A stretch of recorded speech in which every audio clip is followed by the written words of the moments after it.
Welcome to another episode of Golden Nuggets Tea and Tales Season 1, powered by Husby, served by Ali. We're back. Now, Ali, I want to know about a deal that you've done which seemed like it was never going to happen.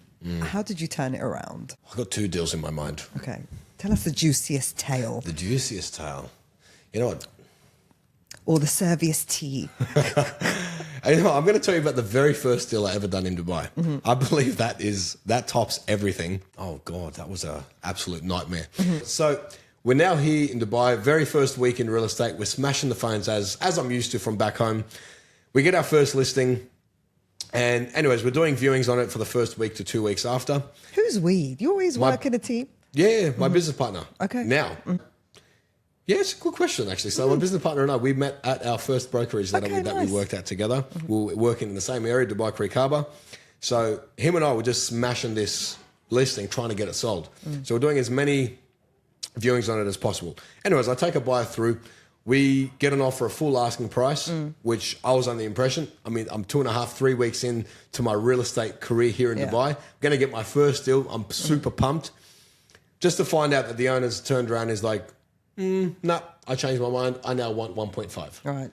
And we're like, but we got you the full price, full price. He's like, no, I want 1.5. We're like, oh my God, here we go. So I go back to the buyer. Now we're in negotiation for another couple of days afterwards. We finally get the buyer up to 1.5.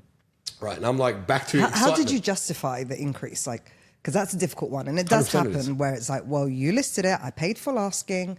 Yeah. Now you're renegotiating. How did you deal with that? Owners had a change of heart. There was another property that sold on the same floor for 1.5, actually, not going to lie. So it was easier to try and justify the increase like that by showing the data and just showing that the other one had traded and transacted for that price.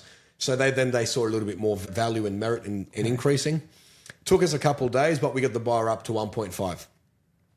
Then the owner says, okay, great, you can sell it, but I want 1.5 net, so you're not earning commission. Oh my God. And I'm like, are you joking? Like, we've just gotten you to 1.5. At 1.4, we're supposed to be covered. So this owner's just having an absolute laugh, making it extremely difficult. And I'm thinking, does this shit happen every single fucking time you try and close a deal here in Dubai? Like, absolutely losing my mind. Because back home, you get the price you sell. It's done. Yeah. It's not like, oh, this is what I want net, or you get the commission if you get me this price. And we get that price, and then he's like, oh, no, change my mind. And I'm like, fucking hell, like, come on.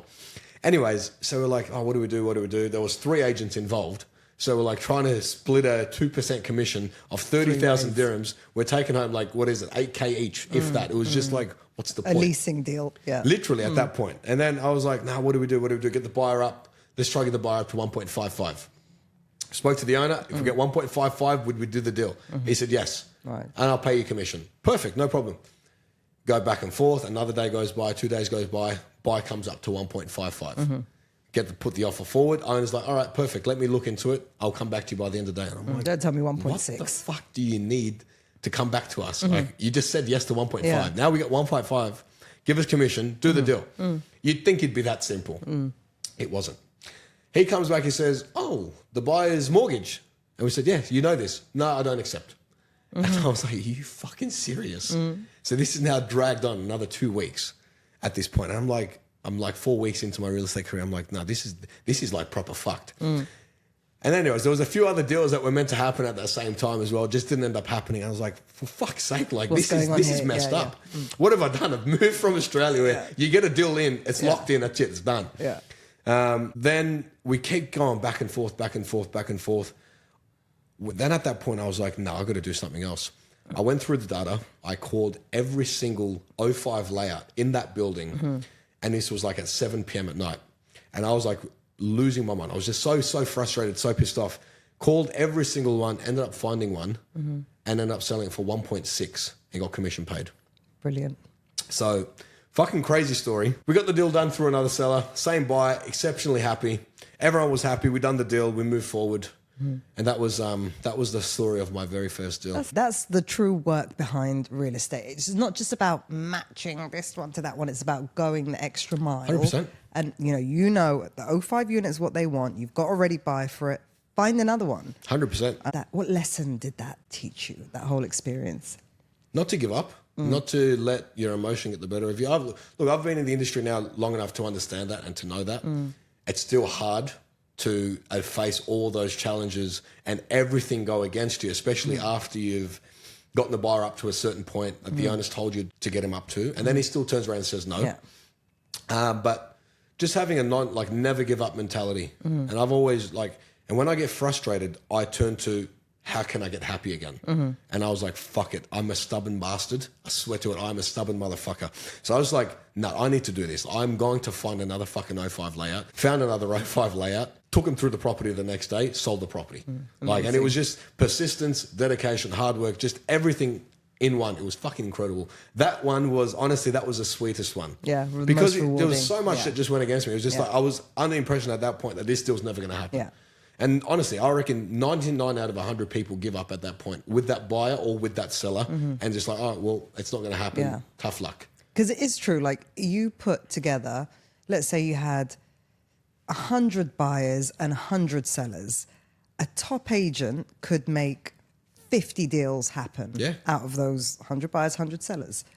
A weak agent would maybe struggle to make 1 or 2. 100%. So it's about kind of really exhausting and squeezing the life out of every single opportunity. 100%. And I definitely see that in you. I can smell a deal from a fucking mile away, Silv. You will not let that go. No, not like at all. A dog with a bone.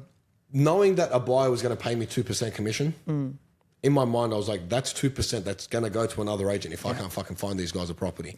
So that was my mentality. My mentality was like, there is a potential 30,000 dirhams here that I don't have. And I didn't come here with a lot of money either. I came here with fuck all, to be completely honest. And to me, I was like looking at the dollar signs like, all right, that's a fucking closed door. Find another fucking door. Find another entrance point. What are we going to do? How do we get this deal closed? How do we find them something else? How do we put them to another property? So that's how we did it. It was fucking incredible. Problem solver. Problem solved. Problem solved.